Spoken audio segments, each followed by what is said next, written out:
mūsu nomas pasākums. Un tad vēl šis ir subsidēts pasākums vai ne, nu nevis pelnošs šis kultūras centrs. Cik mēs subsidējam gadā kā Rīga, kā pilsēta no budžeta? Nu, šis neteiksiet, kā atpelnās tur kāds no šiem pasākumiem.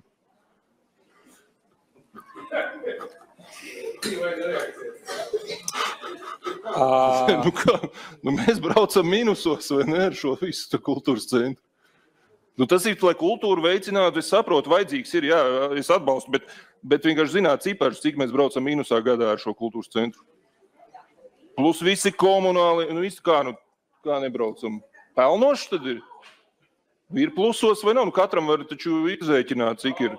Arēna Rīga jums pateiks, cik ir plusos, cik mīnusos katru gadu var. Nu, te ir līdzīgi, tad taču pārdot tās biļetes, izīrētās telpas, kas tur vēl, un milzīga subsīdija droši vien no Rīgas domas, un nedod jau savu kultūras ministriju, kas tur. Nu, nezinām mēs tādus ciparus. Nu, tā ir Džilindžers sen pateica par Dēlu, ka vēl bija Dēlas teatrī, cik katru gadu tiek subsidēts. Tagad mēs, ko jūs, kurš zina, cik tiek subsidēts, cik tiek maksāts, lai uzturētu dzīvu šo kultūras centru?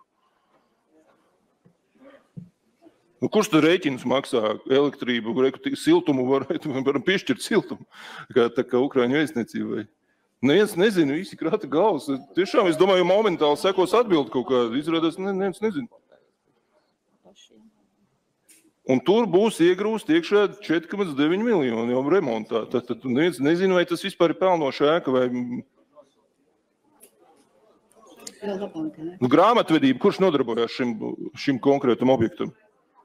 Mēs šo informāciju noteikti varam pēc tam nosūtīt. Un kā tas var būt, ka vienmēr uz visām sēdēm tie svarīgākie dati, nekad neviens nezina tieši tos datus? Kā jūs taču vadat šo iestādi? Vai kā, es sapratu, jūs esat direktors Imants kultūras centrum? Pārdaugavas kultūras apvienībai, jā, un kultūras centrs Imantā ir struktūra vienība. Nu, un kurš ar grāmatvedību nodarbojas? Un tas... Nu, grāmatvedi tikai zini, galvenā cipara, cik jums ir laiks jautājumiem ir beidzies. Labi.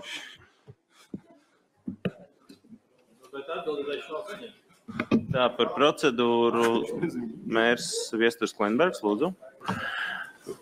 Kolēģi, man ir otrais jāsaka, ka man ir sveškauns šīs sēdes laikā.